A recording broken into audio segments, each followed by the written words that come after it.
Alhamdulillah melihat panjenengan semua, ini bisa jadi ada yang pulang cuman tidak banyak, sekitar 3-4 orang yang tadi juga izin karena ada sesuatu yang penting.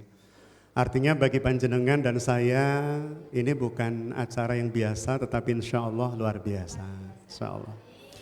Tetapi kemudian saya jadi bertanya begini, seandainya saja ini kajian siroh tanpa hadiah umroh, jenengan kersa rawuh napa mboten? Subhanallah. Karena kecintaan kita kepada Rasulullah sallallahu alaihi wasallam. Maka dengan kecintaan itulah kita membayar.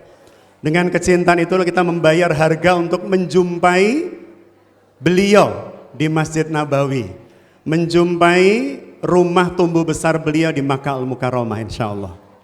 Bapak Ibu yang dirahmati Allah, kita akan lanjutkan materi kita. Bahasannya adalah membersamai Ramadanmu ya Rasulullah. Bunda yang dirahmati Allah, sebelum kita masuk materi inti, ya film-filmnya, karena paling suka kelihatannya jenengan ketika ada filmnya itu ya. Jadi Bunda yang dirahmati Allah, Rasulullah Shallallahu Alaihi Wasallam itu berjumpa dengan Ramadan di tahun kedua Hijriah. Tahun berapa? 2. Meninggalnya beliau, wafatnya beliau itu di tahun ke-11 Hijriah, bulan Rabiul Awal, berarti belum Ramadan. Artinya Ramadan terakhir Rasulullah itu di tahun ke-10 Hijriah. Bertemu Ramadan di tahun kedua Hijriah, wafat di tahun ke-11 Hijriah Rabiul Awal, Ramadan terakhir beliau di tahun ke-10 Hijriah. Berarti Rasulullah bertemu Ramadan berapa kali Bapak Ibu? Dari 2 ke 10. 9 ngitungannya 2, 3, 4, 5, 6, 7, 8, 9, 10. Jadi Bunda yang dirahmati Allah, Rasul tidak panjang bertemu dengan Ramadan. Beda dengan jenengan dan saya. Kita ini para praktisi Ramadan yang kawak. Praktisi kawak. Tahu kawak Pak? Begitu. Itu bahasanya orang Mojokerto Pak. Jadi praktisi yang kawak, orang yang bertemu Ramadan berkali-kali. Tetapi produk Ramadannya Rasul dan sahabat itu Masya Allah luar biasa. Tadi kita lihat Ammar bin Yasir, kita lihat Sumayyah, kita lihat Yasir ya, suami dari Sumayyah. Beliau itu bertaruh nyawa membela agama Allah. Meskipun Ramadannya baru ketemu sekali 2 kali puasanya. Kita ketemu Ramadan sudah puluhan kali. Kalaupun kemudian belum membentuk akidah yang seperti itu, berarti ada sesuatu yang harus kita luruskan dari Ramadan kita. Maka Bunda yang dirahmati Allah, ujung Ramadan itu menghasilkan 2 produk. Yang pertama adalah produk wisudawan Ramadan yang disebut oleh Allah muttaqin, dan yang kedua adalah but'un, orang-orang yang celaka karena berjumpa dengan Ramadan tapi dosanya tidak diampuni. Maka Bunda yang dirahmati Allah, kita lihat seperti apa peristiwa yang dialami oleh Rasulullah Sallallahu Alaihi Wasallam di bulan Ramadan. Ada 2 peristiwa besar yang akan kita cuplik, gitu ya, ketika Rasulullah berpuasa. Yang pertama Bunda yang dirahmati Allah, Yaumul Furqan, Badar Al-Kubra, peristiwa terpenting dan terbesar berkaitan dengan perjuangan dakwah Rasulullah Sallallahu Alaihi Wasallam. Yang menarik, panjenengan di sini melihat, mohon maaf ya, sebelum ke sini, ini gurun Badar. Jadi di sini ada perkebunan kurma. Ada perkebunan kurma. Kemudian ada mayat-mayat yang bertumbangan. Di film nanti jenengan tidak melihat ini. Tidak melihat ada gambar seperti ini. Sebenarnya yang benar yang mana? Dua-duanya benar ketika kemudian disinkronkan. Jadi kebetulan saya dengan Pak Ufron, waktu itu dengan Ustadz Ubaidillah, itu pergi ke Lembah Badar. Kita berjumpa dengan sumur-sumur yang nanti kita lihat bagaimana Rasulullah membuat strategi pertempuran yang hebat dengan sumur-sumur itu. Dan kami juga bertemu dengan gurun. Kita bertemu dengan gurun Badarnya, kita bertemu dengan perkebunan kurma seperti ini. Tempat di mana sumur-sumur itu menjadi strategi perang terpenting. Maka semoga bagi yang diizinkan Allah kiranya semuanya bisa berumroh sirah nabawiyah, kelak kita akan bahas sejarah Badar itu langsung di Lembah Badar. Jadi kita melihat lembahnya, melihat sumurnya di titik ini, kemudian Rasulullah mengatur strategi, di titik ini kemudian Rasul berhadapan dengan lawan, di titik ini kemudian Rasul membiarkan lawan menguasai dan seterusnya. Bunda yang dirahmati Allah, terjadinya Badar ini tepat di 17 Ramadan, tahun kedua Hijriah. Menjadi menarik karena para sahabat itu ketika bertempur sebagian dalam keadaan puasa, sebagian dalam keadaan berpuasa. Maka ketika Muhammad Salah, ya salah seorang pemain sepak bola dari mana Pak? Persik Kediri, luar biasa. Dari Liverpool Pak ya, aslinya dari Mesir, benar ini ada Ustadz Persson, dari Mesir dia bermain di Liverpool. Konon kabarnya dia pengen pindah ke Persik Pak suatu saat ya, mungkin 20 tahun lagi. Lah Muhammad Salah ini luar biasa, dia ketika main sepak bola dalam keadaan puasa Pak di bulan Ramadan. Saya bayangkan Masya Allah, ini yang dicontohkan oleh Rasul dan para sahabat gitu ya. Maka ketika tadi Pak Gufron bilang pada saya, Ustadz jenengan gak capek tuh ngomong terus. Perasaan tahun 2005 pernah di masa Ramadan ada Pak Bambang itu ya, pembina kami, salah satu senior kami. Itu saya pada saat itu ngomong mungkin 8 jam Pak Bambang ya. Saat Ramadan berbicara 8 jam dan Alhamdulillah waktu itu masih kuat Pak. Sekarang 6 jam, baru 3 jam, 4 jam udah menggos-menggos gitu ya. Karena sudah sepuh Pak, menjelang 60 Pak ya. Menjelang 50. Baik Bapak Ibu dirahmati Allah, kita lihat ya, Yaumul Furqan Badar Al-Kubra terjadi di Lembah Badar. Lembah Badar itu posisinya selatan kota Madinah berjarak 136 km. Kita lihat inilah Lembah Badar. Jadi Alhamdulillah saya dengan beliau Pak Gufron berkesempatan datang ke lembah ini, Lembah Badar. Dan sekarang jauh lebih tertutup lagi. Kalau tadi beliau bilang kuning keemasan, jadi seluruh perbukitan ini tertutup pasir, benar-benar tertutup gurun, pasir gurun. Kita lihat di sini ada pasukan dari Makkah. Pasukan dari Mekah itu bergerak 1.000 orang dengan membawa tambur, membawa senjata lengkap, unta kurang lebih 1.000 ekor itu ya dibawa, atau ratusan ekor dibawa. Kemudian kuda. Demikian pula dengan pasukan-pasukan yang sudah disiapkan, sangat siap bertempur, 1.000 orang. 1.000 orang. Mereka bergerak sejauh 500 km, kalau dulu mungkin 550 km. Karena sekarang banyak gunung sudah dipapras untuk jalan-jalan raya. Kalau dulu kan ada gunung harus belok, ada lembah harus belok itu ya. Jadi jaraknya cukup jauh, 550 km untuk menyalurkan dendam mereka. Untuk menyalurkan kejengkelan mereka terhadap Muhammad dan pengikutnya. Itu yang kemudian dikomandokan oleh Amr bin Hisham. Siapa Pak Amr bin Hisham Pak? Jenengan lebih kenal dengan nama siapa? Amr bin Hisham itu Abu Jahal. Laknatullah alaih. Fir'aunnya umat ini. Ya. Kata Rasulullah SAW. Ya. Fir'aun hadhil ummah kata Rasulullah. Baik kita lihat bagaimana terjadinya pertempuran. 1.000 pasukan bergerak. Hamzah, lah ini sumurnya Pak. Hamzah bersama dengan pasukan kaum muslimin merancang strategi apa yang kemudian harus disiapkan. 313 melawan 1.000 pasukan. Yang 313 ini senjata tidak sepenuhnya penuh. Jadi ada yang kemudian membawa parang-parang sederhana, pedang-pedang yang sudah gopil sana sini gitu ya. Yang sudah pecah sana sini dan seterusnya.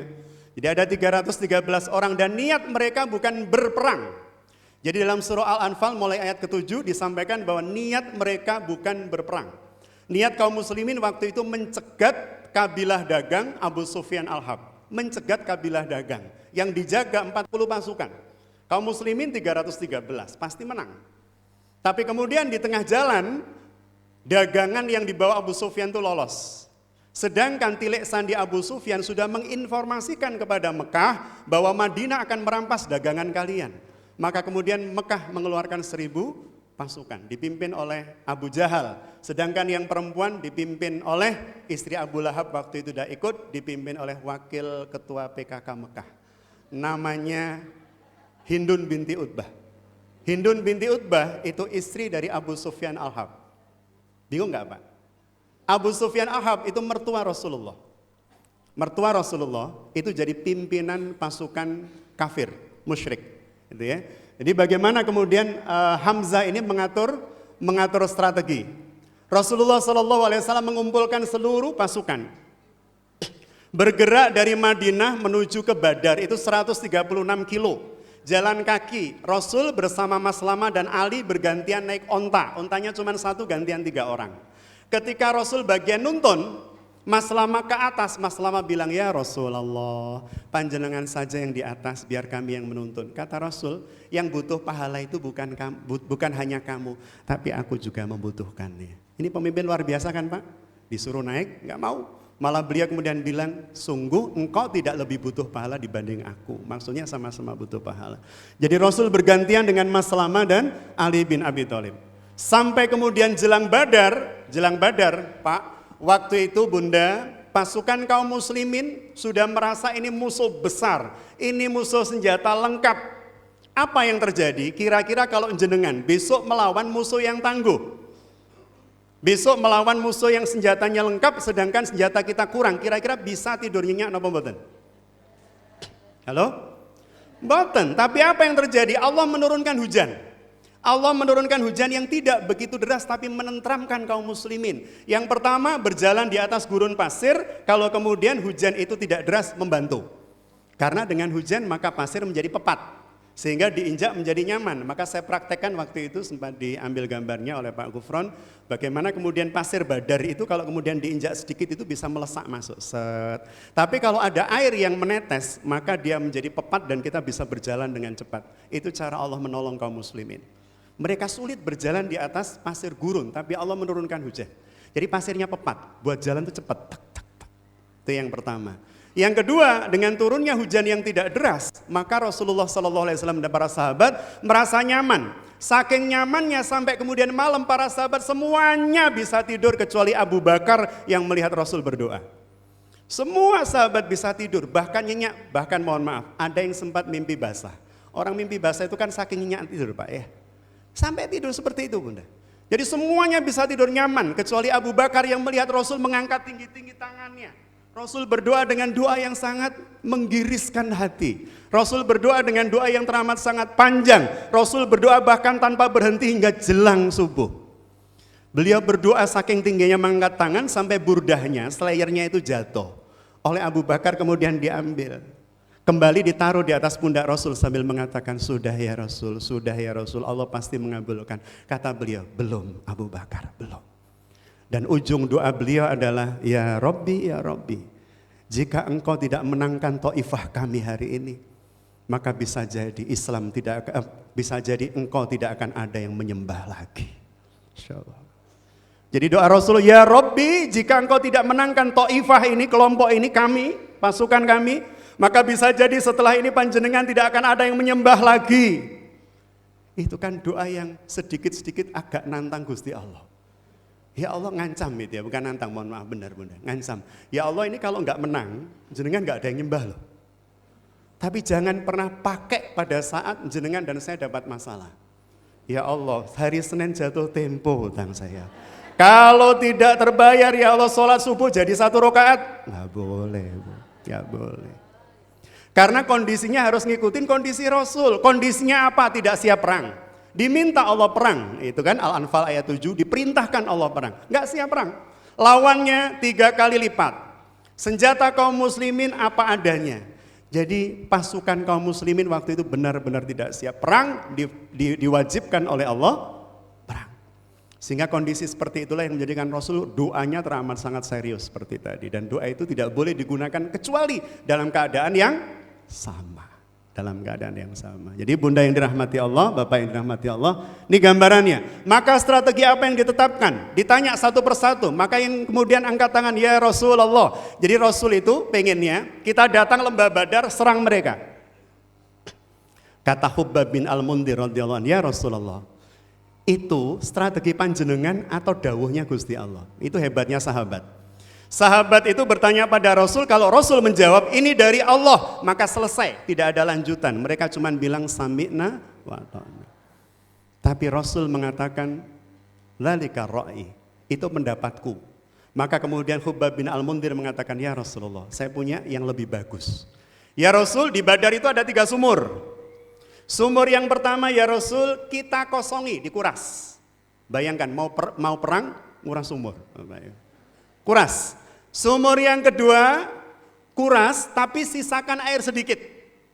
Sumur yang ketiga kita jadikan sebagai benteng, kita jadikan sebagai pusat komando kita. 3 sumur, nanti kita lihat kalau pas di Badar itu, kita bisa lihat satu persatu. Ini sumur yang dilepaskan Rasul, ini sumur yang Rasul cuman menyisakan air sedikit, dan ini di mana Rasul membangun barisan pertahanannya, pasukannya.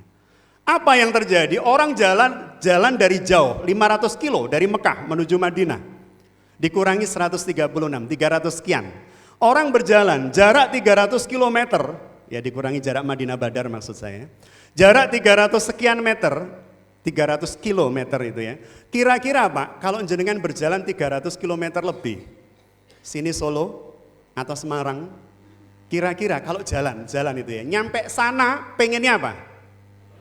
Minum, tidur, kipas-kipas gitu kan. Di Mojokerto itu ada gerak jalan namanya Surabaya Mojokerto. Saya pernah ikut. Dari mulai alun-alun sampai Tugu Pahlawan Surabaya itu paling enggak 60 kilo atau 55 kilo. Itu saja berat jalannya rasanya, dan ketika kemudian nyampe Tugu Pahlawan itu lega karena apa? Ada es degan, doger, kolak. Ini pasukan berjalan 300 kilo, nyampe di Badar, mereka sudah memperhitungkan ada 3 sumur di Badar. Wahai pimpinan kami, bilang sama Abu Jahal ini pasukannya, di sana ada 3 sumur. Kita akan sampai di sumur pertama dan kita kemudian akan mengambil air untuk bekal kita bertarung, bertempur. Kemudian ada sumur kedua, jika kita kuasai sumur kedua, mereka tidak akan bisa mengambil air dari sana. Tapi Allah menjadikan yang di tempat Rasul hujannya itu tidak deras, tapi hujannya nyaman. Yang di tempat Abu Jahal kan bergerak saling berhadapan tuh. Yang di sini hujannya biasa, yang di sini hujan badai, Pak. Hujan badai. Sehingga kemudian mereka berlindung, mereka mencoba mencari perlindungan, mereka mencoba untuk menyelimuti onta kuda dan seterusnya. Apa yang kemudian terjadi? Nyampe Badar mereka berharap sumurnya itu ada. Ketika nyampe Badar, ternyata sumurnya kok kosong. Kecewa? Kecewa, tapi mereka memprediksi sumur kedua kan masih ada. Ini mungkin kering karena panas, sumur kedua masih ada. Yang terjadi ketika menuju sumur kedua, airnya tinggal sedikit, padahal pasukannya jumlahnya 1000. Kira-kira kalau orang haus luar biasa, ketemu air, meskipun itu teman, sahabat, kolega, rebutan enggak? Coba kita lihat strategi Habbab bin Al-Mundhir. Mereka belum perang, itu sudah rebutan, sudah sikut-sikutan. Ini strategi yang luar biasa dari sahabat Habbab bin Al-Mundhir, sehingga kemudian perang Badar terjadi. Tadi Pak Gufron cerita, perang paling singkat pada sejarah perang Rasul. Rasul itu 62 kali pertempuran, yang dipimpin beliau langsung 28 kali. Perang Badar itu hanya 2 jam. Dan kaum muslimin menang dengan gilang gemilang. Kita lihat ya, seperti apa pertempuran itu terjadi di Ramadan tanggal 17. Nah ini pasukan lawan. Ada tambur yang digunakan untuk menyemangati. Ada para wanita yang dipimpin oleh Hindun binti Utbah, dan kalimat para wanita ini luar biasa. Mereka mengatakan pada para suami di depannya, wahai suamiku, jika kalian kalah, maka rumah-rumah kami tertutup untuk kalian. Wah, kan medeni Pak itu Pak. Jenengan diancam-ancam begitu. Kalau kalian kalah, maka rumah-rumah kami tertutup buat kalian. Maksudnya turun jobuai gitu Pak. Maka apa yang terjadi kita lihat, mereka semangat bertempur. Ya. Ini Lembah Badar.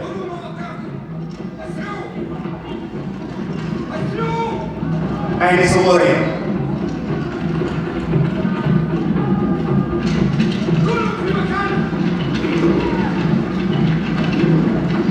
Perang zaman dulu itu udah punya strategi khusus, namanya kar wal far. Pukul, lari. Pukul, lari, gitu aja. Tapi kemudian Hamzah menggunakan strategi khusus yang beliau pelajari dari tentara-tentara Bizantium.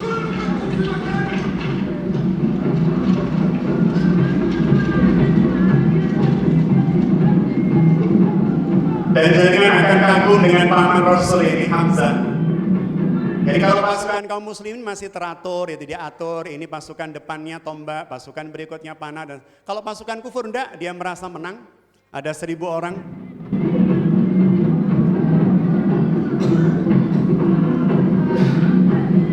Bilal bin Rabah, ini Zaid bin Harisah. Siapa yang ditunggu Bilal kira-kira dalam perang Badar? Majikannya. yang nyambukin dia tiap pagi, yang nelanjangin dia, yang jemur dia di atas padang pasir panas, namanya Umayyah bin Khalaf. Yang dicari Bilal di perang Badar adalah majikanku mana. Jika dulu mukuli saya, sekarang waktunya pembalasan. Tapi kita lihat apa yang kemudian nanti terjadi kepada Umayyah bin Khalaf. Zaid bin Harisah putra angkat Rasulullah. Dan ini pasukan musuh, pasukan musyrikin Mekah. Ini Ja'far bin Abi Thalib, kakak sepupu Rasulullah.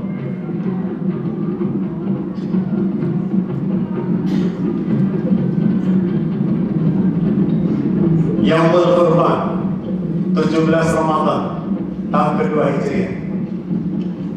Mereka mendatangi sumur, berlari. Loh, gak mau banyu nih. Waduh, dibijui wong-wong gitu ya. Wah, ini ada airnya, tapi sedikit. Akhirnya mereka rebutan. Ketika ada yang mengambil air dalam mulut kirba,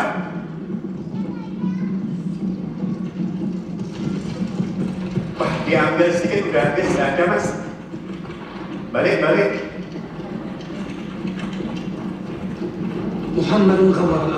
Muhammad menghabiskan air sumur kita.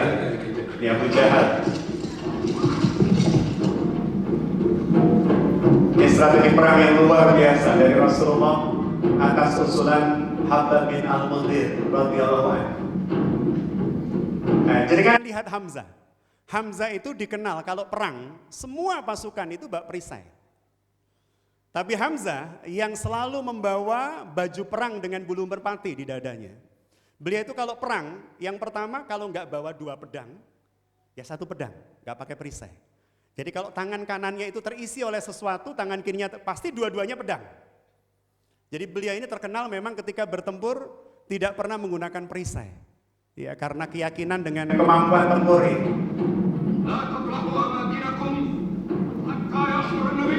Hari itu beliau menjadi panglima karena Umar masih dianggap muda dari sisi kemampuan tempurnya. Dan ketika ada pasukan kafirin yang mendapat air 1 kirba, kirba itu kantong dari kulit unta. Nah, ini boybandnya pendukung kaum musyrikin Mekah.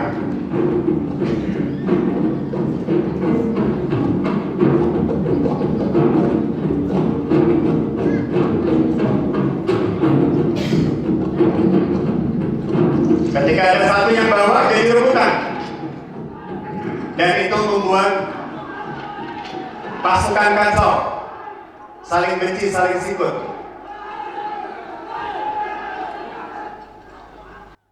Nah ini menarik. Oh, kelihatan kelewat tadi ya. Sempat melihat kuda bu, unicorn tadi sempat melihat patungnya kecil, sempat lihat ya. Jadi ada yang bawa unicorn tadi kecil ya. Itu adalah bagian dari Tuhan-Tuhan mereka. Jadi orang-orang musyrikin Mekah itu kalau perang Pak, membawa Tuhan-Tuhan mereka Pak.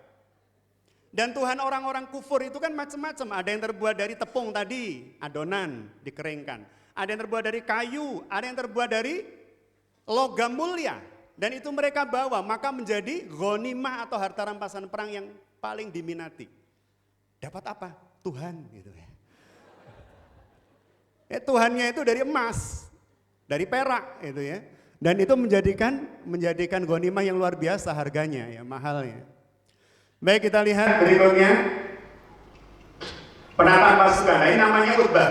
Ini bapaknya Hindun, Utbah bin Abi Rabi'ah. Awalnya dia nggak mau ikut perang, dia termasuk yang mencintai Rasul. Dalam artian mencintai itu suka ya, dengan Muhammad itu suka, orangnya jujur dan seterusnya. Tadi ingat jenengan yang memberi anggur pada saat Rasul di Taif, itu yang nyuruh adalah Utbah bin Abi Rabi'ah. Itu pembantunya Utbah, namanya Adas yang ngasih tadi itu. Yang nyuruh ini laki-laki ini. Jadi masih ada baik gitu. Makanya Rasul mengatakan kalau dia tidak ikut perang, dia selamat. Maksudnya bisa jadi dia masuk Islam. Tapi ketika dia tidak ikut perang, apa yang terjadi? Abu Jahal memanggil budaknya. Sambil melipat baju perempuan, dilipat baju perempuan, dibungkus, berikan kepada Utbah bin Abi Rabi'ah. Jika dia tidak ikut bertempur, suruh pakai ini. Itu provokator keburukan yang hebat, Pak. Benar, nyampe kemudian di hadapan Utbah, dari mana? Dari majikanku, Amr bin Hisham. Dibuka. Apa ini? Apa-apaan ini? Kata majikanku, jika Anda tidak ikut berperang, Anda lebih layak pakai baju itu. Langsung dia masuk ngambil pedang terbaiknya. Katakan kepada Amr bin Hisham, Abu Jahal, siapa yang lebih satria dibanding Utbah bin Abi Rabi'ah di lembah Badar nanti? Masya Allah. Maunya ndak ikut. Tapi karena punya teman setan itu, Pak. Hati-hati kalau punya teman setan, Pak. Kenapa saya katakan setan? Karena setan itu wujudnya dua. Yang pertama, jin. Yang kedua, maka Allah memohon kita berlindung kepada Allah, kepadanya dari setan minal jin nanti. Dari setan yang berwujud jin dan jenengan 10 hari terakhir mau taraweh, benar-benar mau iktikaf. Teman bilang, Mbak, eman Mbak, iki ketos diskon terakhir. Eman sampai taraweh kan sunnah. Ini bisa jadi lenyap nanti diskonnya. Berarti dia sudah jadi, nah jenengan yang bilang. Dia sudah jadi setan, jadi kalau ketemu orang seperti itu langsung hadapi wajahnya, baca ayat kursi. Allahul la ilaha. Ada Ustaz Astoka ini pakar ruqyah terbaik ini ya, Masya Allah. Baik, ikhwan wa akhwati fillah, ini Utbah bin Abi Rabi'ah. Jadi dia merasa harus menunjukkan kesatriaannya. Kirimkan pada saya jagoanmu, wahai Muhammad. Keluar 3 orang dari Ansor, salah satunya Abdullah bin Rawaha. Ditanya, siapa kamu? Dari mana? Fulan dari Ansor. Siapa kamu? Fulan dari Ansor. Siapa kamu? Abdullah bin Rawaha al-Ansori dari Ansor. Kalian semua bukan kelas saya, mundur. Nggak mau, Pak. Dia pengennya dari Muhajirin. Sesama Muhajirin, sama Mekah. Ya ini dilihat, nggak terkenal menurut Utbah. Gimana musuh lawan seperti ini? Man antum? Siapa kamu? Ini man antum? Kan lumayan belajar bahasa Arab di sini ya, dapat man antum. Pulang ketemu lagi, man antum. Wah, kita jadi pelupa. Siapa kalian? Muhammad kirim kami yang sama dengan kita. Maka ini paman Rasul, Al-Haris. Ini Hamzah. Urju kembali. Maka Hamzah kemudian mengirim 3 orang yang sepadan. Syaibah, maju kakakku. Balik anakku maju. Ini satu keluarga maju, Pak. Karena pengen menunjukkan hebatnya, padahal nanti mati bareng, Pak. Jadi pengennya menunjukkan hebatnya, maka kemudian maju kakak Syaibah, anakku Walid maju. Ini nanti yang menjadikan Hindun itu dendam dengan Hamzah di perang Uhud. Karena ayahnya, pamannya, dan kakaknya mati dalam mubarozah. Mubarozah itu pertarungan satu lawan satu, duel. Dan saya sendiri katanya, Hamzah maju. Tunggu, intan deh. Ubaidah Al-Haris, ini paman Rasul. Dan saya, dan Ali. Ali tidak ditunjukkan wajahnya karena menghindari pemujaan orang-orang Syiah itu ya. Jadi yang ditunjukkan hanya pedangnya yang ini merupakan pemberian Rasulullah SAW. Dikenal dengan Zulfikar, pedang yang seperti pita, ujungnya ada 2 gitu ya. Bukan berarti kok Ali feminin ya, pedangnya kayak pita mboten Bu ya. Ini pedang yang sangat berbahaya ini ya. Baik, kita lihat. Walladzi nafsu Muhammadin biyadihi la yaqdiru yawma rajulun fayuqtalu sabiran muhtasiban muqbilan ghayra mudbir illa adkhalahu Allahul jannah. Mau perang ditawari surga. Kaum muslimin itu kalau sudah ditawari surga, yang ada cuma semangat. Mati surga, hidup mulia. Itu semboyan kaum muslimin. Itu ya, subhanallah. Kalau lawan itu ya, kebingungan dong, lawan yang dicari dunia, kemenangan. Ya, ini kalau selendang sudah dilepaskan, Buddha itu berarti siap mati. Taruh di belakang ke ujungnya. Nah ini diambil biar tidak semua ya.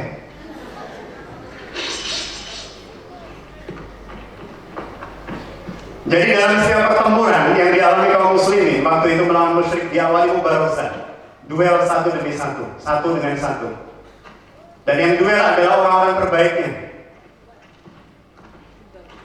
Dan semua ini adalah saudara Hindun, ayah Hindun, kakak Hindun, dan paman dari Hindun binti Utbah.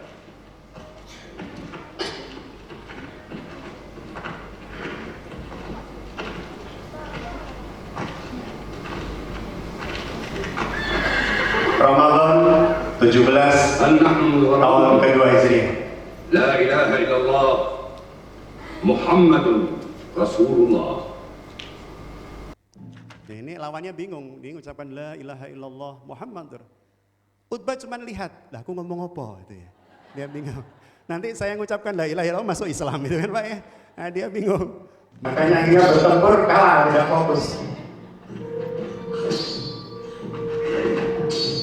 Tapi Ubaidah Al-Haris terluka. Hamzah yang membunuh pertama kali. Diikuti dengan Ali bin Abi Thalib yang menumbangkan Al-Walid. Dan semuanya mengucapkan kalimat kebersyukuran kepada Allah. Al-Walid, kakak dari Hindun binti Utbah, juga mengalami hal yang serupa. Allahu Akbar. Dan Ubaidah Al-Haris paman Rasul terluka. Tapi musuh juga terluka.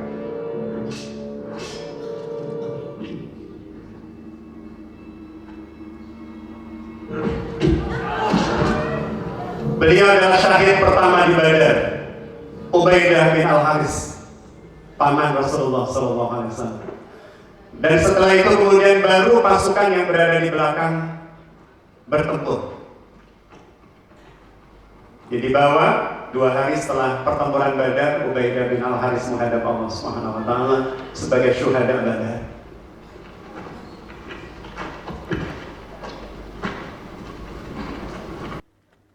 Bapak Ibu yang dirahmati Allah, setelah itu kemudian terjadi pertempuran. Singkat 2 jam dan kaum muslimin memenangkan pertarungan. Abu Jahal dibunuh oleh 2 anak muda dari Ansor. Dia terus bertanya pada Abdurrahman bin Auf, yang mana Amr bin Hisham? Yang mana Amr bin Hisham? Ketika dijawab, kemudian 2 anak ini meluncur dan kemudian bisa menumbangkan Abu Jahal. Ketika berhasil menumbangkan Abu Jahal, mereka datang kepada Rasul, ya Rasulullah, kami yang membunuh Abu Jahal. Maka dilihat oleh Rasul, mana pedangmu, tunjukkan. Mana pedangmu, tunjukkan. Dan dari darah itu kemudian Rasul mengatakan, kalian berdua telah membunuhnya. Bunda yang dirahmati Allah, bagaimana dengan Umayyah bin Khalaf? Umayyah bin Khalaf juragan atau majikan dari Bilal bin Rabah. Pertempuran berlangsung sengit, Umayyah juga tumbang tapi masih bisa berdiri. Umayyah itu sahabat baik Abdurrahman bin Auf. Kita lihat ini cerita unik. Abdurrahman bin Auf itu kan satu di antara 10 sahabat yang dijamin surga. Ketika tahu sahabatnya, ya, Umayyah bin Khalaf itu tumbang, maka Abdurrahman bin Auf membopongnya dan melindunginya agar supaya tidak diketahui orang lain bahwa itu Umayyah. Agar supaya apa? Nanti kamu jadi tawanan saja, nggak usah mati, tidak apa-apa. Karena sahabat ini sahabat baik memang. Menjadi tawanan saja. Tapi Bilal dari jauh lihat itu postur tubuhnya Umayyah.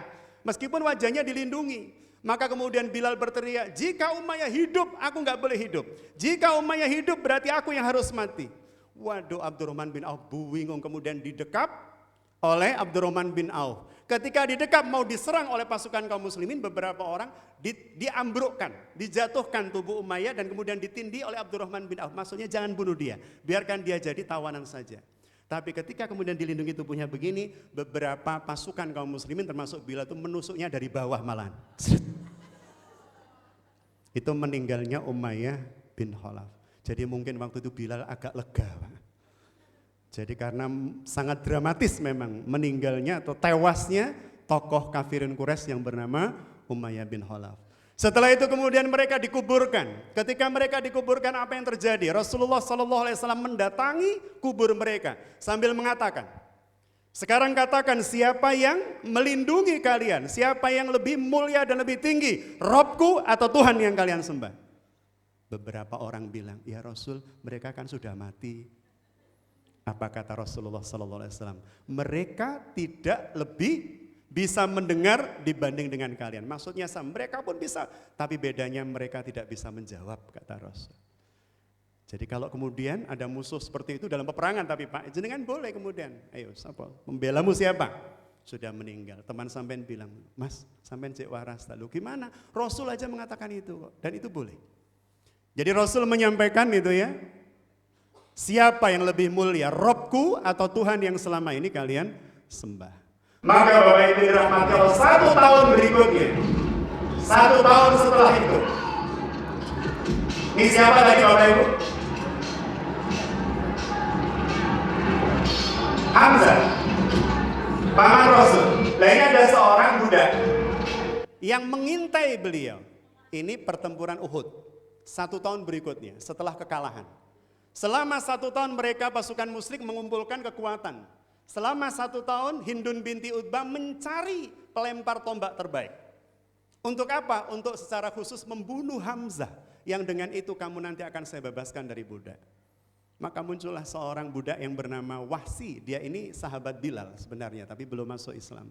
Jadi Wahsi ini yang diperintahkan oleh Hindun binti Utbah untuk mencari Hamzah. Tugasmu tidak ikut berperang, tapi cari Hamzah, dan jika bertemu maka bunuhlah Hamzah dan kau akan bebas. Maka Wahsi menyusup. Pertempuran Uhud ini ceritanya dasar panjang, tapi tidak mungkin kita bahas di forum ini. Maka singkat saja berkait terbunuhnya Hamzah. Beliau tidak pernah membawa perisai.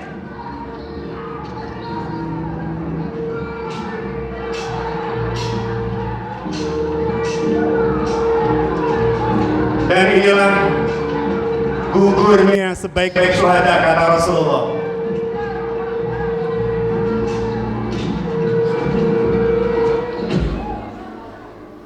Yang jika nanti kita ke Uhud, kita akan ziarah makam beliau. Dan saya akan jelaskan di mana posisi tentara panah yang menyebabkan kaum muslimin mengalami kekalahan. Serta di mana posisi tentara Khalid bin Walid. Serta di mana posisi jenazah Hamzah. Jadi Hamzah gugur di Uhud. Dan bukan hanya gugur.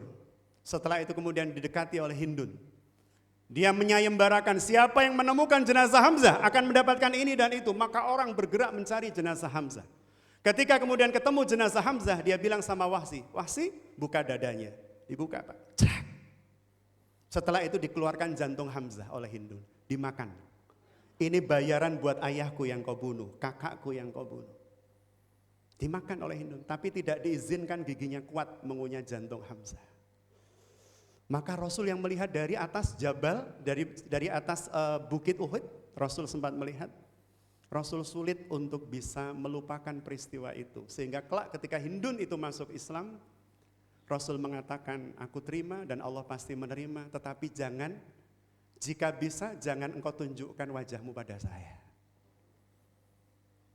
Rasul memaafkan, tapi tolong jangan tunjukkan wajahmu pada saya. Karena Rasul melihat sendiri bagaimana tubuh pamannya dibelah, jantungnya dibuka. Bahkan dimutilasi, pada akhirnya hidung dan telinga Hamzah itu dipotong.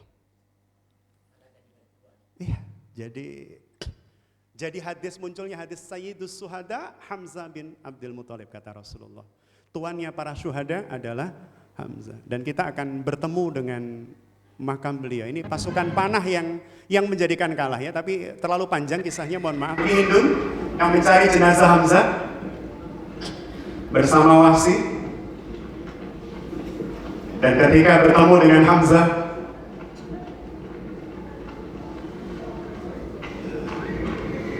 dia perintahkan Wahsi untuk membelah dada Hamzah dan memotong telinga serta hidung.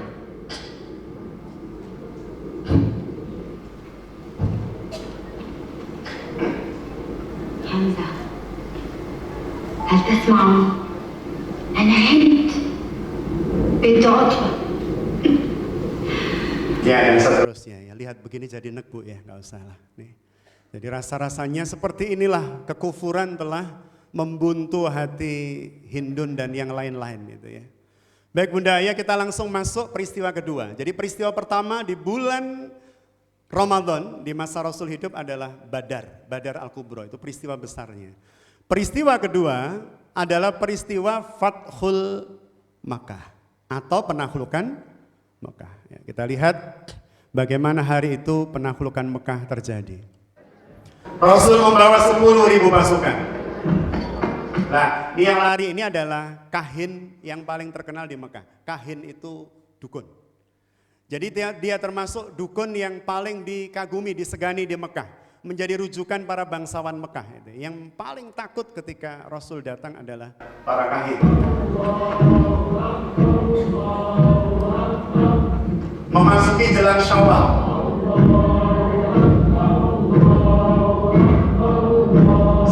Ribu pasukan kaum muslimin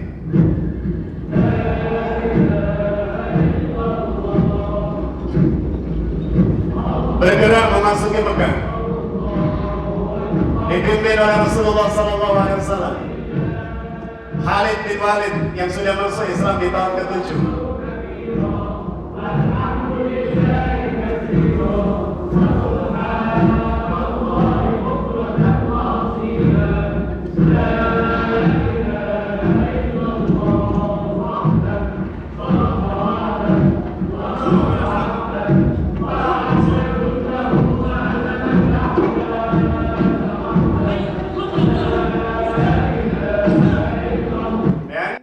Sebelum Rasul masuk ke Mekah, beliau memanggil Abu Sufyan yang dihadapkan oleh Abbas, sebenarnya lebih tepatnya dihadapkan ya, bukan dipanggil Rasul. Setelah itu Abbas bilang kepada Rasul, "Ya Rasulullah, berilah kebanggaan kepada Abu Sufyan, karena orang ini suka kebanggaan. Kalau dia dikasih, nanti dia akan masuk Islam." Maka kemudian Rasul mengatakan begini, "Sesaat lagi wahai Abu Sufyan, 10.000 pasukan kami akan memasuki Mekah. Maka siapa saja yang memasuki rumah-rumahnya masing-masing, siapa saja yang memasuki Masjidil Haram, selamat. Siapa saja yang memasuki rumah masing-masing, selamat. Dan siapa saja yang masuk rumahmu, selamat." Rasul memberi kebanggaan. Padahal ini kan kebanggaan yang sejatinya kalau orang pakai akal, itu nggak ada yang dibanggakan. Wong kalimat kedua itu, yang masuk rumah masing-masing selamat. Iya kan Pak? Siapa yang masuk rumah masing-masing selamat. Tetapi ada poin krusial bagi Abu Sufyan. Karena itu yang dia tunggu. Dan siapa yang masuk rumahmu, dia akan selamat. Maka ketika dia sampai ke Mekah, yang diumumkan cuma 2. Yang masuk masjid selamat, yang masuk rumahku selamat. Maka kemudian masyarakat protes, bagaimana masjid cukup menampung kami, dan bagaimana rumahmu bisa menampung kami. Oh iya, tadi Rasul juga menyampaikan yang masuk rumah masing-masing selamat. Ini kejadian sebelum terjadinya Fathul Makkah, ya, sebelum masuk Mekah. Maka kemudian kaum muslimin memasuki Mekah. Masuk rumah selamat.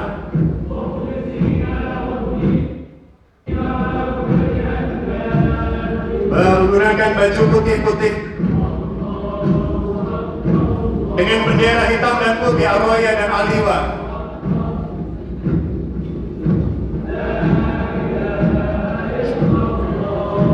Ja'far bin Abi Thalib, Khalid bin Walid, Bilal bin Rabah.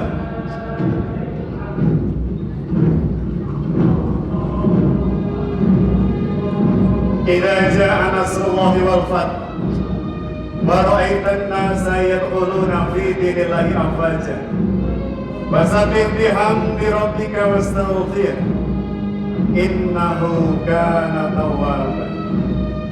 Fathul Makkah 8 Hijriah.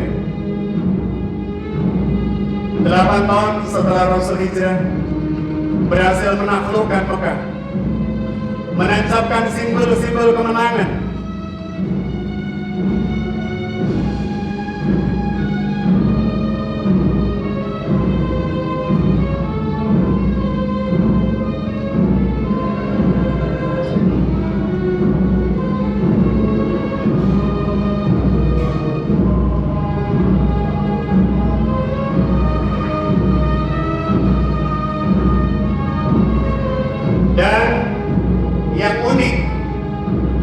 Rasul menunjuk Bilal bin Rabah sebagai naqiq atau juru bicara.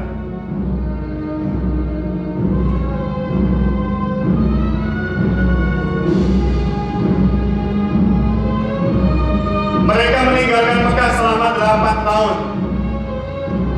Maka kerinduan memuncak. Kaum muhajirin merindukan tanah dan rumahnya, merindukan sanak keluarganya. 8 tahun terpisah 550 km jauh. Maka para istri menyambut suaminya dengan penuh sukacita. Beberapa kaum muhajirin menyentuh rumah-rumah mereka yang sudah ditinggalkan 8 tahun lamanya. Tanah yang mereka bisa injak lagi hari ini.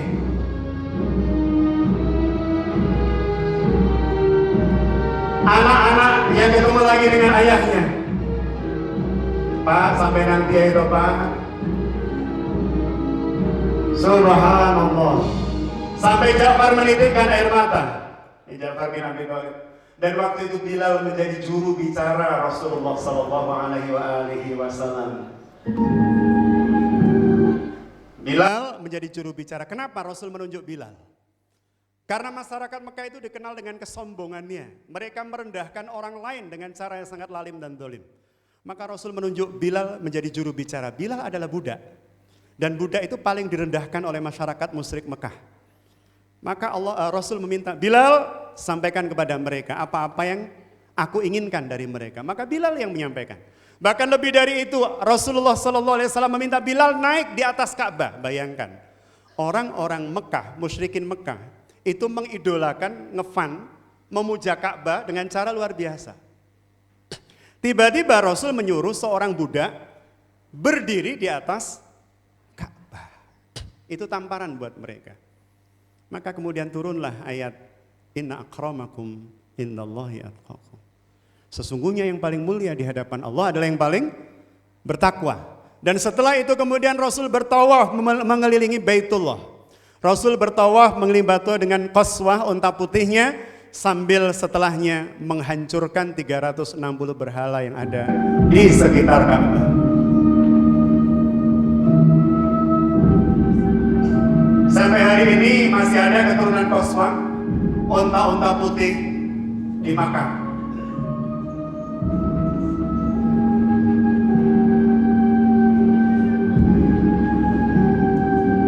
Rasulullah melakukan tawaf 7 kali sebelum kemudian beliau menghancurkan berhala-berhala di seputar Ka'bah.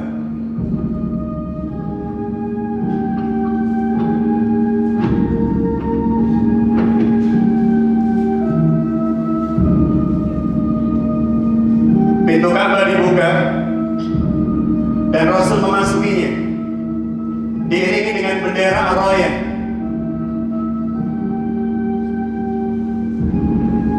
Bendera penaklukan Mekah dan penaklukan negeri-negeri yang lain.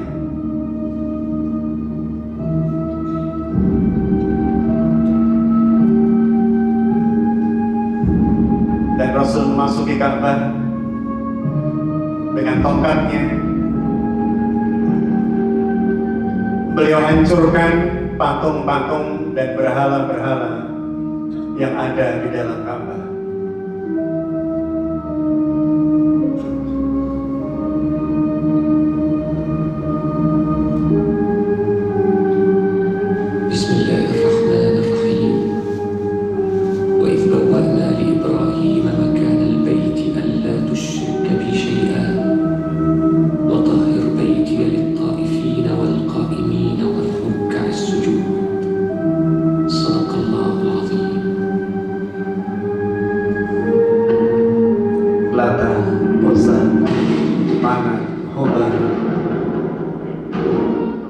Hari itu semua ditumbangkan oleh Rasulullah dan para sahabatnya.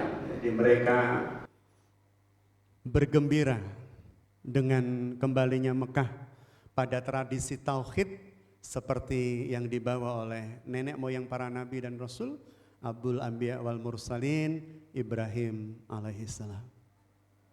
Bunda yang dirahmati Allah, maka selepasnya pada tahun ke-10 Hijriah, Rasulullah SAW melaksanakan ibadah haji.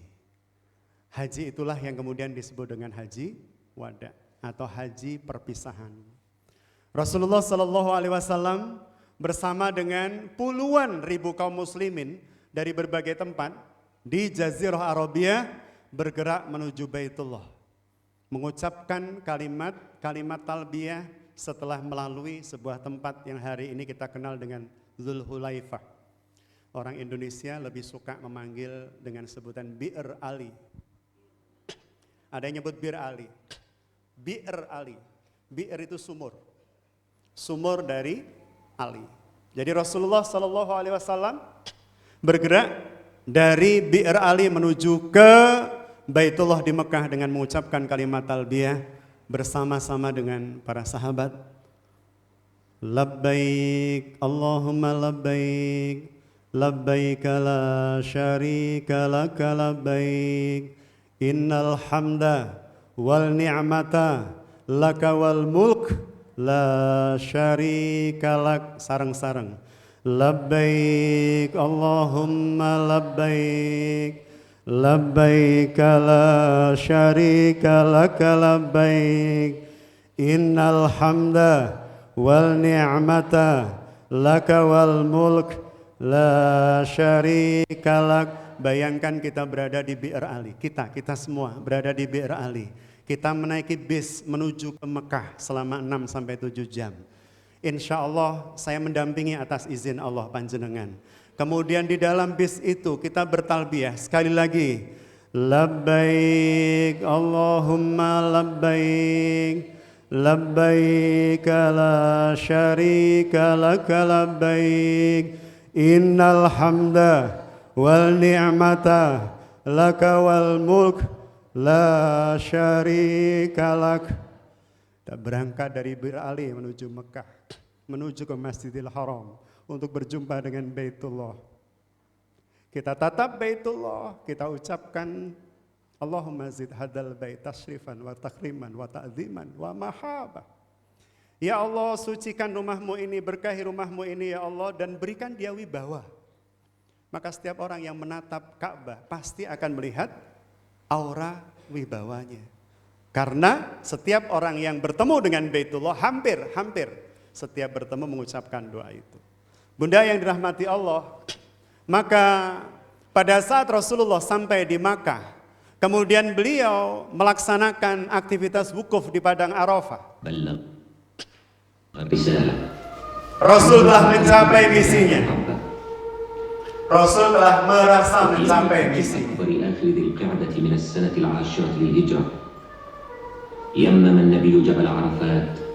Rasulullah Sallallahu Alaihi Wasallam sempat membaca ayat A'udzubillahi minasyaitonirrajim al-yawma akmaltu lakum dinakum wa atmamtu wa ni'mati alaikum wa ni'mati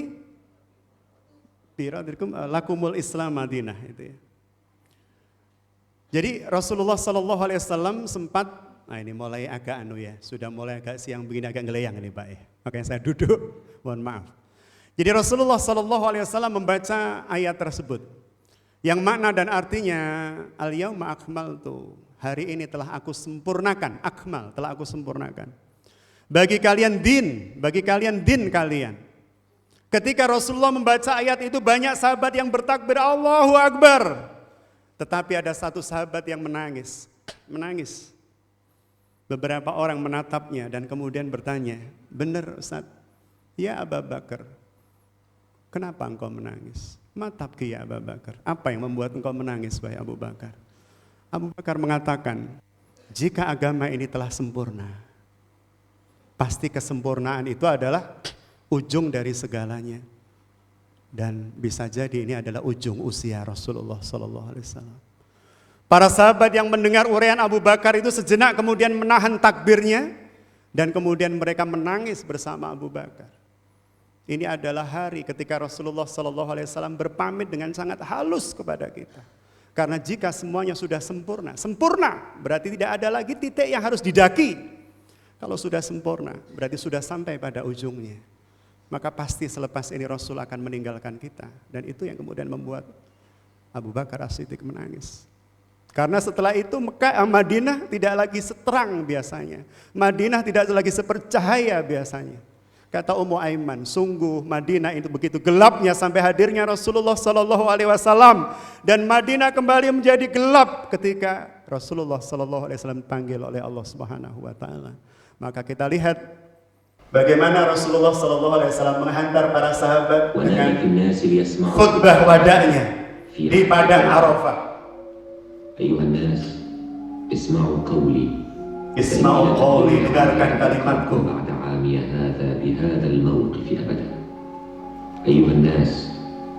Inna dima'akum wa amwalakum alaikum haramun ila an talqaw rabbakum ka hurmati yawmikum hadha wa ka semua mendengar dengan khusyuk khutbah Rasulullah ini.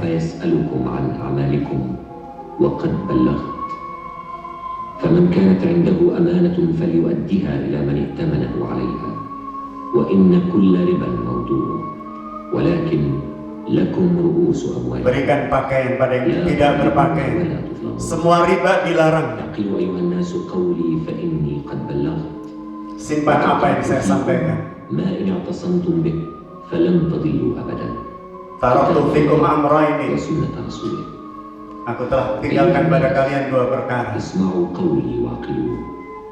تعلمون أن كل مسلم أخو المسلم. Seorang muslim adalah saudara bagi muslim yang lain.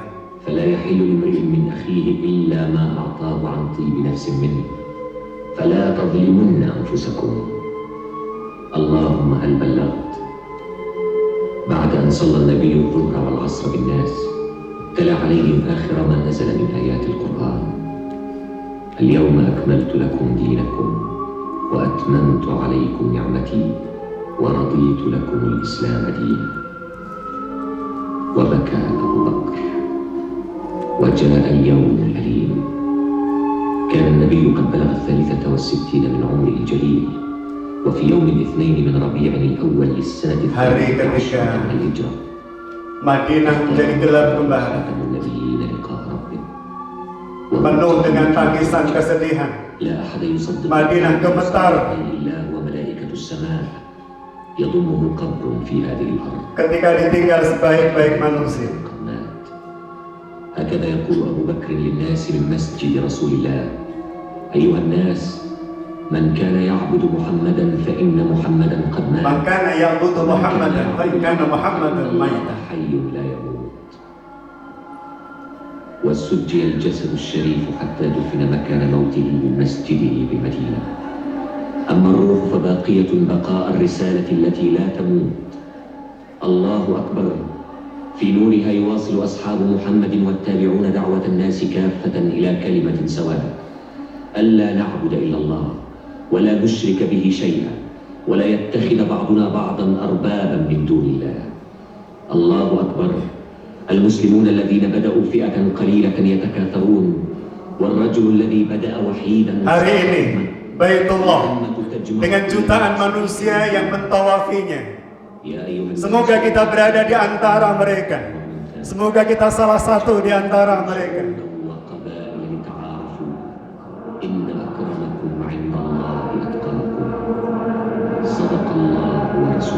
Allahu Akbar.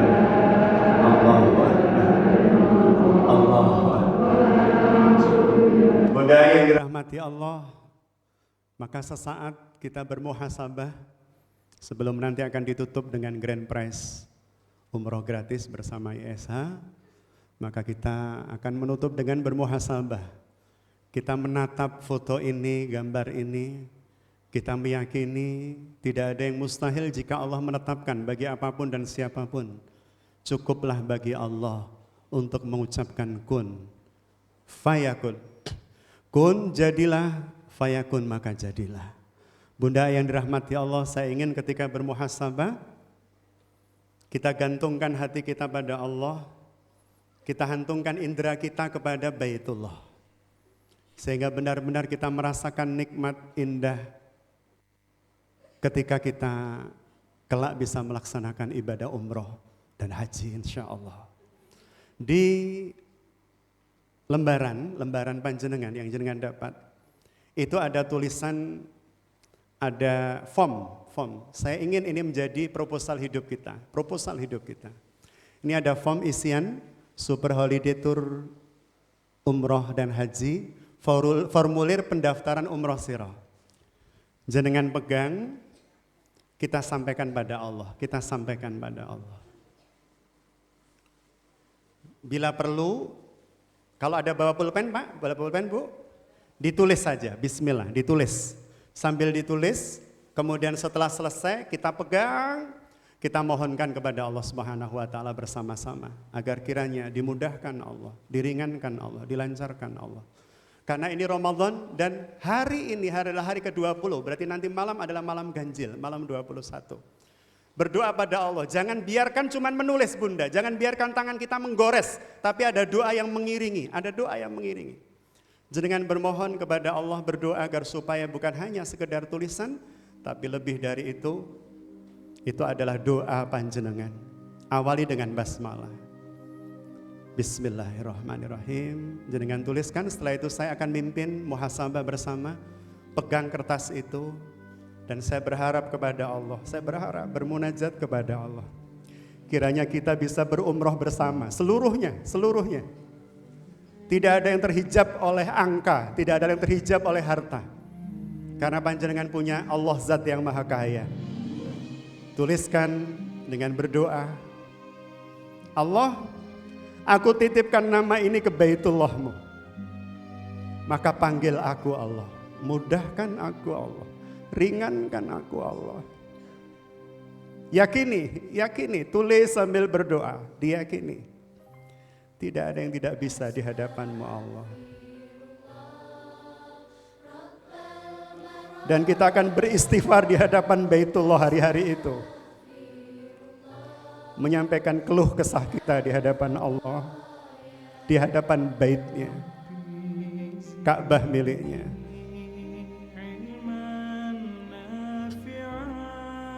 Jika sudah, kita akan berdoa bersama. Kita tuliskan dengan sepenuh hati, sepenuh jiwa. Bayangkan Baitullah ada di depan kita. Bayangkan kita memegang kiswah Ka'bah. Bayangkan kita dekat dengan Maqam Ibrahim. Bayangkan kita sedang bertawaf bersama saudara kita, pasangan hidup kita, anak-anak kita.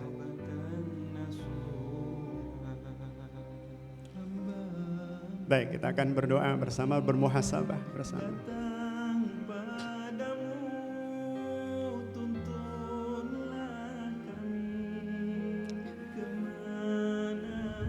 Bismillahirrahmanirrahim. Kita siapkan hati kita, hati yang paling baik, hati yang paling khusyuk, tubuh yang paling khusyuk di hadapan Allah. Ud'uni astajib lakum. Berdoalah, maka aku akan kabulkan firman Allah. Bismillahirrahmanirrahim. Dengan nama-Mu Allah yang Maha Kasih, yang Maha Sayang. Siang hari ini Allah, kami berkumpul bersama saudara-saudara kami, sahabat-sahabat kami, kerabat-kerabat kami. Karena kami yakin tidak ada yang tidak mungkin dalam hidup kami Allah. Kami yakin Allah. Engkau adalah Al-Ghani, Zat yang Maha Kaya. Engkau adalah Ar-Razzaq, Zat yang Maha memberi rizki. Engkau adalah Al-Fatah, Zat yang membuka pintu-pintu kemustahilan. Engkau adalah Al-Akbar, Zat yang Maha Besar. Allahumma ya Allah, gariskan jalan di hadapan kami ini Allah menuju Bait-Mu, menuju tempat Rasul-Mu dimakamkan dan dilahirkan. Perjumpakan kami ya Allah dengan Bait-Mu, bertawaf, bersa'i, bertahallul. Allahumma yassiruna wa la tu'assiruna. Allah mudahkan dan jangan Engkau persulit Allah. Kami lemah tapi bukankah Engkau Zat yang Maha Kuat? Kami miskin tapi kami yakin Engkau Zat yang Maha Kaya. Seakan-akan jalan buntu menuju Bait-Mu, tetapi Engkau adalah Zat yang Maha membuka pintu-pintu yang tertutup Allah. Jadikan kaki ini mudah melangkah di atas jalan yang pernah ditapaki Rasul-Mu, ditapaki sahabat-sahabat Rasul-Mu. Rabbana amanna bima anzalta wa taba'na rasul faktubna ma'asyahidin. Allahumma ya Allah ya Rahman ya Rahim ya Mujibas sa'ilin. Anugerahkan atas saudara-saudaraku ini kemudahan, kemurahan, keringanan melalui pintu manapun, termasuk melalui pintu Indonesia Super Holiday ini Allah, untuk memudahkan niatan saudara-saudara kami, sahabat-sahabat kami untuk bisa menunaikan umrah dan ibadah haji bagimu dan untukmu ya Allah. Rabbana zalamna anfusana wa illam taghfir lana wa tarhamna lanakunanna minal khasirin. Rabbana atina fid dunya hasanah wa fil akhirati hasanah wa qina adzabannar wa qina adzabannar wa qina adzabannar. Allahumma ya Allah, kabulkan doa kami, ijabah doa kami, dan jadikan kalimat talbiyah kami sesaat lagi adalah kunci membuka kemudahan bagi kami menuju bait-Mu. Subhana rabbika rabbil izzati amma yasifun, wassalamun alal mursalin, walhamdulillahi rabbil alamin. Kita akan bertalbiyah Bunda Ayah, mengikuti kalimat saya akan berikan contoh dan saya mohon hadapkan hati kita benar-benar pada Allah. Yakini bahwa ucapan ini akan segera kita ucapkan di tanah suci. Bismillahirrahmanirrahim. Labbaik Allahumma labbaik, labbaik la syarika laka labbaik, innal hamda wal ni'mata lak wal mulka la syarika lak. Kita ucapkan bersama. Labbaik Allahumma labbaik, labbaik la syarika laka labbaik, innal hamda wal ni'mata lak wal mulka la syarika lak. Labbaik Allahumma labbaik, labbaik la syarika laka labbaik, innal hamda wal ni'mata lak wal mulka la syarika lak. Amin ya Allah, amin ya Allah, amin ya Allah. Maka Bunda yang dirahmati Allah, saya akan tutup kajian saya di siang hari ini dengan gambaran, jika saja ada di antara saya atau panjenengan yang Allah tetapkan Ramadan ini menjadi Ramadan terakhir buat kita. Kita berharap menjadi Ramadan yang terbaik bagi kita. Ramadan yang menggugurkan dosa-dosa khilaf kita. Ramadan yang menjauhkan kita dari api neraka Allah.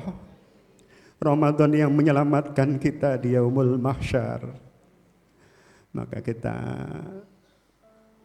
lihat kalimat sahabat kita yang satu ini. Semoga jadi renungan yang bermanfaat buat kita. Jika ini Ramadan terakhir kita.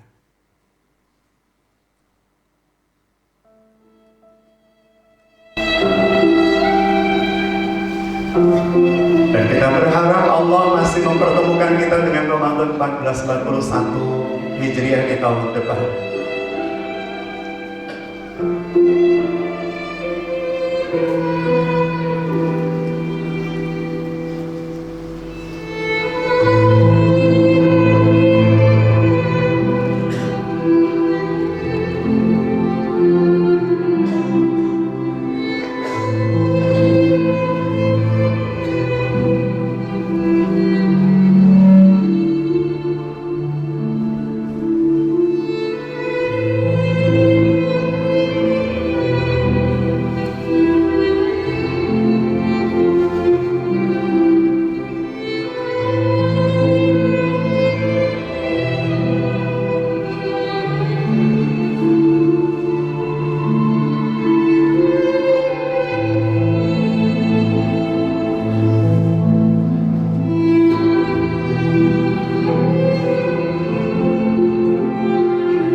Rabbana atina fid dunya hasanah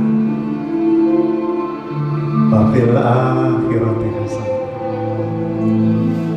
wa qina adzabannar wa qina adzabannar wa qina adzabannar.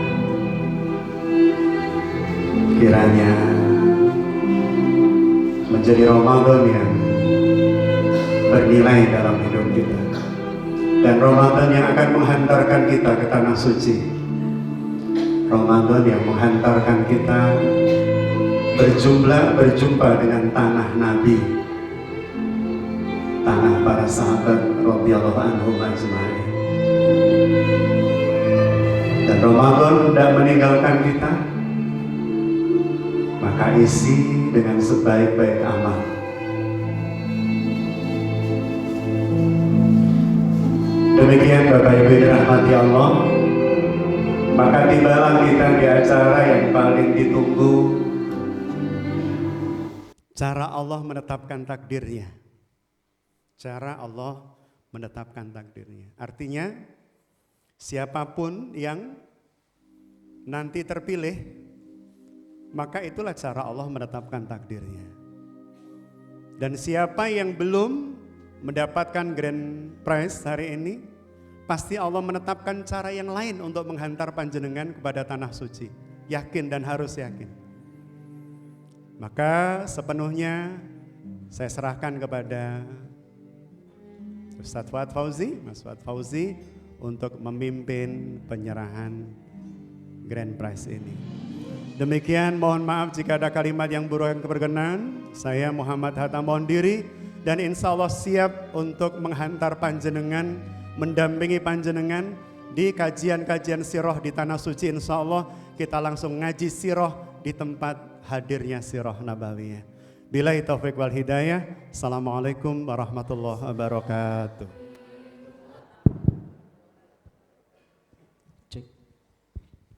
Alhamdulillahirrahmanirrahim. Demikianlah hadirin sekalian, ayah bunda, materi terakhir yang bersama-sama telah kita simak dan juga muhasabah yang semoga memperkuat niat-niat kita, memperteguh hati dan doa kita agar kita senantiasa Allah layakkan, Allah mampukan untuk bisa hadir di bait Allah dengan secepat mungkin sesuai dengan kehendak Allah Subhanahu wa taala.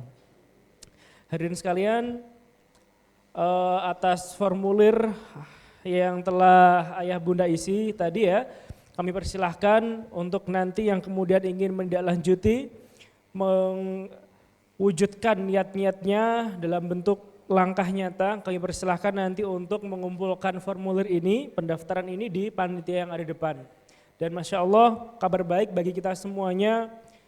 Tadi Pak Gufron selaku owner ISH di belakang menyampaikan pada saya secara formal menekankan bahwasanya khusus hari ini, khusus peserta kajian akbar hari ini bagi yang berminat sungguh-sungguh untuk mendaftarkan diri berangkat umroh bersama ISH Tour dan Travel sesuai dengan pilihan yang ada di formulir ini.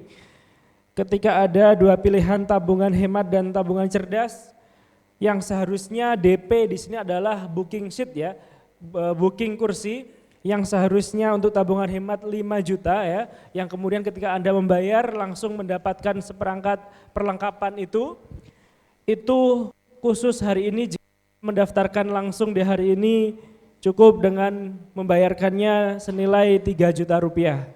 Jadi ada potongan yang luar biasa, alhamdulillah kita syukuri bersama, dan juga untuk tabungan cerdas hanya cukup membayarnya dengan senilai 2 juta rupiah. Artinya ini adalah bisa dibilang kemudahan potongan seperti itu sehingga tidak harus membayar DP sebesar itu, tidak harus booking kursi sebesar itu.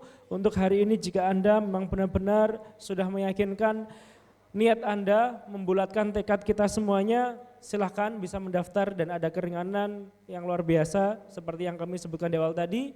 Dan yang harus kita yakini bersama, sebuntu apapun mungkin pikiran kita terhadap pintu-pintu kita untuk sampai di bait Allah, yakinlah bahwasanya Allah maha pembuka segala pintu.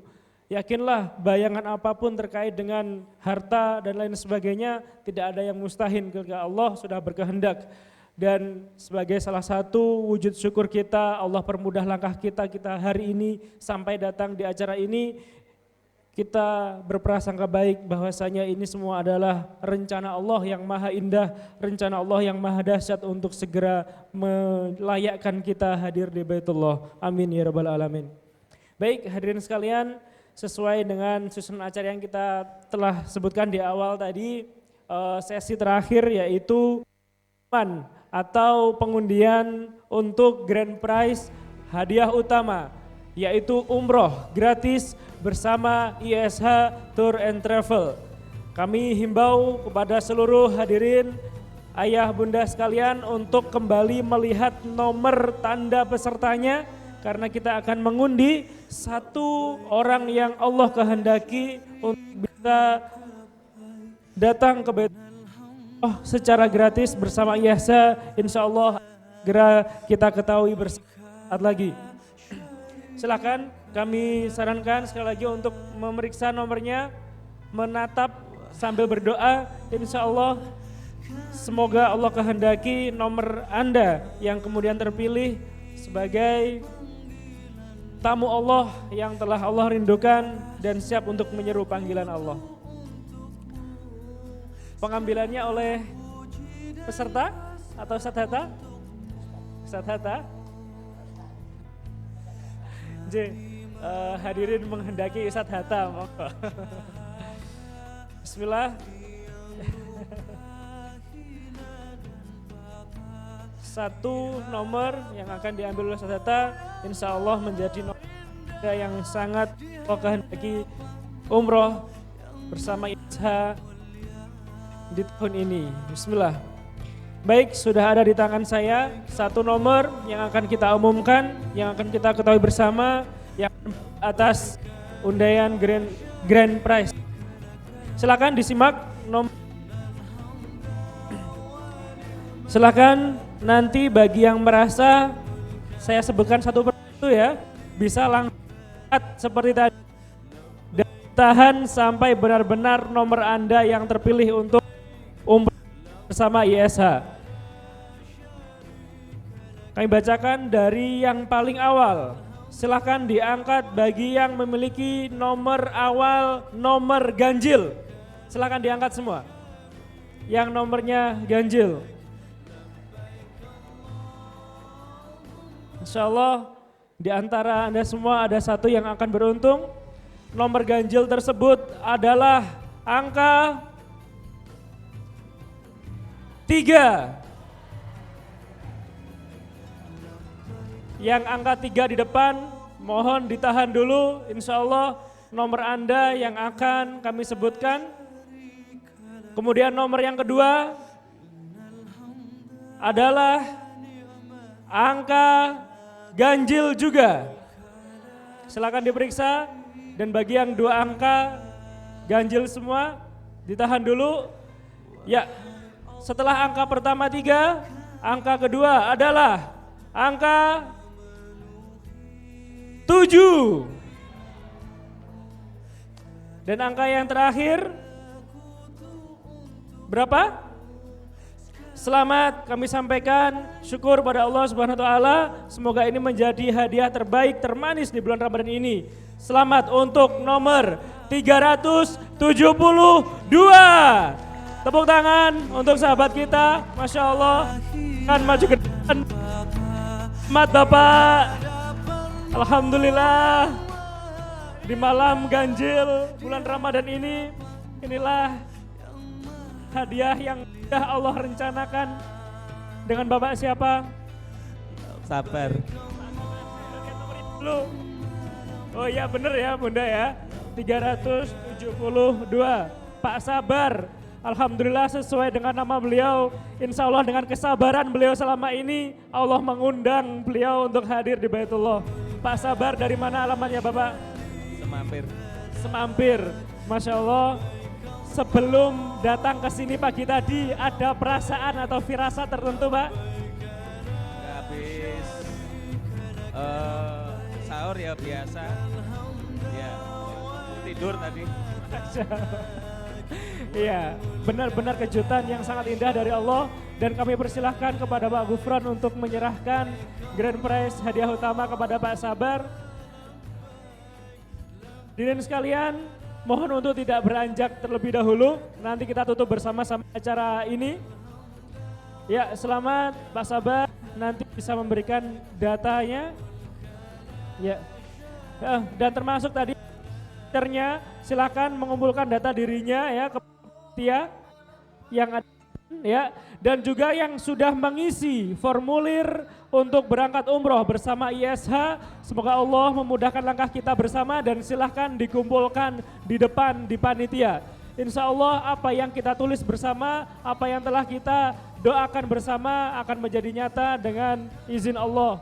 Dan akhirnya kami selaku panitia dan segenap tim dari ISH Tour and Travel Haji dan Umroh memohon maaf sebesar-besarnya apabila ada salah kata dari kami. Semoga Ramadan kita hari ini benar-benar menjadi Ramadan yang sangat penuh makna, dan juga kita bisa melewatinya dengan penuh keindahan ibadah kepada Allah Subhanahu wa taala. Kami tunggu kebersamaan Anda semua untuk bersama hadir umroh dan haji bersama ISH Tour Travel di Baitullah. Sekian dari kami, wabillahi taufik wal hidayah waridho warinayah. Wassalamualaikum warahmatullahi wabarakatuh. ISH itu sebuah badan usaha namanya PT Indonesia Super Holiday, bergerak di umroh dan haji. Itu badan hukum untuk penyelenggaraan umroh dan haji. Kita mengadakan acara ini adalah ya launching yang pertama, launching Umroh Sirah Nabawi. Ini adalah perdana, dan insya Allah nanti akan ditingkatkan ke, ini sukses, ini akan ke Malang, kemudian Surabaya, kemudian ke Jakarta, kita perluas sampai nasional. Karena idenya ini yang unik, yaitu Umroh Sirah Nabawi Natfa adalah sejak Rasul. Ya. Satu, kita berkolaborasi dengan teman-teman Spiritual Building Center, sehingga cara mengungkapkannya juga menarik, sehingga merasakan betul bagaimana kehadiran Sirah Nabawinya. Jadi selama ini mereka sudah aktif di kajian sirah, mari kita sempurnakan nanti dalam bentuk perjalanan umroh yang umroh wisata, umroh Sirah Nabawi.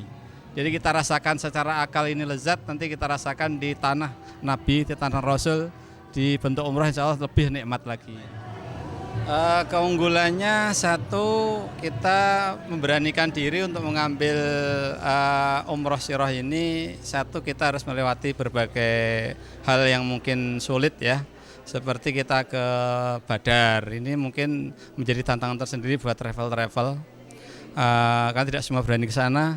Yang kedua, ini kita mencoba untuk menghadirkan, selama ini kita hanya berkompetisi secara materialis ya, cara materi, murah-murahan, tapi ujung-ujungnya hotelnya jauh atau mahal-mahalan, hotelnya ini bagus dan macam, tetapi rohaninya ini belum kena.